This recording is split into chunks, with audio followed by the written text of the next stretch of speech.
Quand faut-il acheter des cryptos et quand faut-il les vendre? C'est évidemment la question à 100 millions et personne ne connaît l'avenir. Ceci étant dit, il existe des façons de mettre toutes les chances de votre côté. Dans cette vidéo, je vous présente ma stratégie ultra simple pour savoir quand maximiser la détention de crypto et quand maximiser la détention de stablecoin. C'est parti!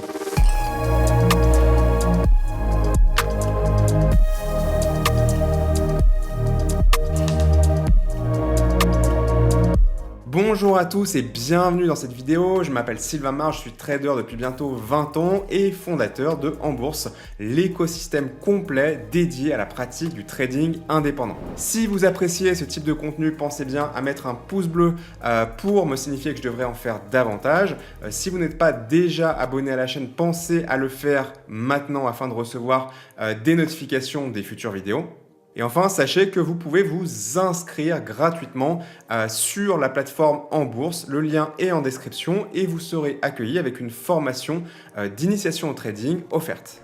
Alors, dans le tuto trading du jour, j'ai envie de vous parler de ma stratégie favorite pour timer le marché des cryptos. Donc, timer le marché des cryptos, c'est grosso modo identifier les grandes tendances, identifier les cycles de marché et évidemment identifier les points d'inflexion probables de basculement d'un marché bullish vers un marché bearish et d'un marché bearish vers un marché bullish. Donc évidemment, la première chose à vous dire par rapport à ça, c'est qu'il est évidemment impossible de prédire exactement ce qui va se passer. Il est impossible d'identifier à la perfection ce qu'on appelle les tops et les bottoms, donc les points maximaux et les points minimaux du marché. Donc la première chose et le premier conseil, c'est en fait d'arriver à faire le deuil de ça. En fait, tant que vous n'aurez pas réussi à faire ce deuil, vous allez vous retrouver dans des situations de FOMO, dans des situations d'avarice, de peur. Vous allez vous laisser balloter par vos émotions et vous allez toujours être un petit peu à contre-temps du marché. Donc plus rapidement vous mettrez votre ego de côté, vous mettrez votre espèce d'espoir de maximiser vos gains à la perfection et plus facilement ça va être possible tout simplement de gagner de l'argent. C'est paradoxal, mais en fait dès qu'on commence un petit peu à lâcher prise sur le fait de devenir riche rapidement ou de systématiquement maximiser ses gains, et plus paradoxalement on se met à faire croître son capital rapidement. Alors maintenant je vais vous donner les grandes lignes de ma méthodologie pour identifier les grands cycles de marché et les points d'inflexion dans les tendances de marché sur les crypto-monnaies, et donc par conséquent à quel moment je préfère maximiser la détention de crypto-monnaies spot dans mon portefeuille et à quel moment je préfère transformer mes gains spot de mon portefeuille moyen long terme sur les crypto-monnaies en stablecoin ou en fiat pendant la redescente pour garder mes profits et les réinvestir dans la remontée et dans le cycle suivant. Donc vous allez voir que c'est tout simple. Donc là on est passé sur un graphique crypto-monnaie sur TradingView. Donc là on est sur mon setup classique. Et en fait, le premier conseil que je vais vous donner, c'est qu'on a toujours tendance à regarder le Bitcoin comme indice de référence pour identifier grosso modo quelle est la tendance générale du marché des crypto-monnaies. Et ce n'est pas forcément une mauvaise façon de faire puisque le Bitcoin représente toujours majoritairement le plus gros de la capitalisation de toutes les crypto-monnaies. Donc évidemment, ça évolue dans le temps, la dominance du Bitcoin évolue dans le temps, mais ça reste quand même la crypto-monnaie qui drive majoritairement les mouvements de marché. Mais finalement, si on est dans cette logique de suivre la capitalisation du marché, pourquoi tout simplement ne pas travailler plutôt avec l'indice total? C'est un indice que vous pouvez trouver sur TradingView. Vous tapez total, il va vous le trouver immédiatement. Et ça représente la capitalisation boursière totale du marché des crypto-monnaies. Donc finalement, j'ai envie de dire, quitte à prendre un indice pour voir où va le marché crypto de manière générale, autant prendre l'intégralité de la capitalisation plutôt qu'une partie avec le Bitcoin. Donc ça va vous permettre encore une fois d'avoir une représentation qui va à la fois entre guillemets pondérer le poids du Bitcoin et le poids des altcoins mélangés ensemble, ce qui finalement reflète la réalité du marché. Une fois qu'on est placé sur cet indice, eh bien on va tout simplement ajouter une moyenne mobile, pas n'importe quelle moyenne mobile, la moyenne mobile simple à 50 périodes. Donc il y a plein de types de moyennes mobiles, il y a plein de calculs, il y a plein de nombres de périodes, tout le monde a un petit peu, entre guillemets, ses préférences, mais il y a quand même un gros consensus sur le marché. Il y a quand même un gros consensus parmi les investisseurs, parmi les traders, sur la moyenne mobile à 50 périodes, la moyenne mobile simple à 50 périodes.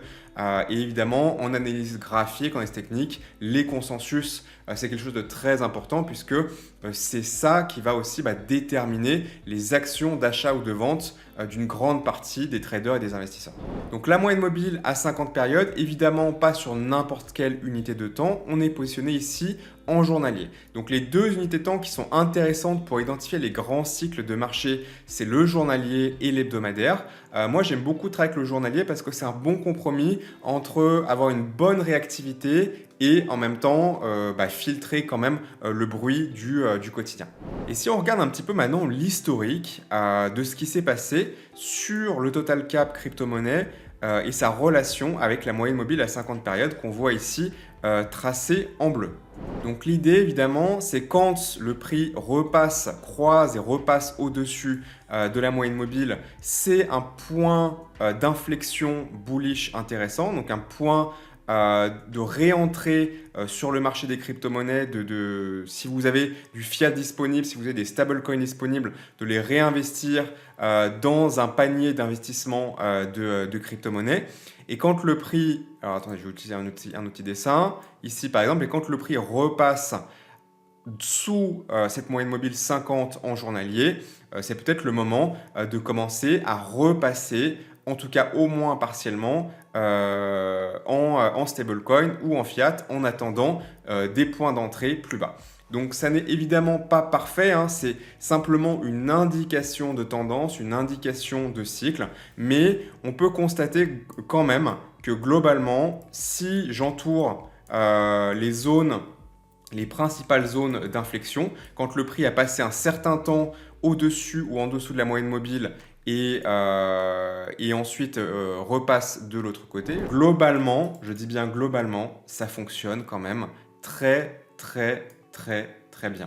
Donc imaginez que dans tous les endroits où je suis en train d'entourer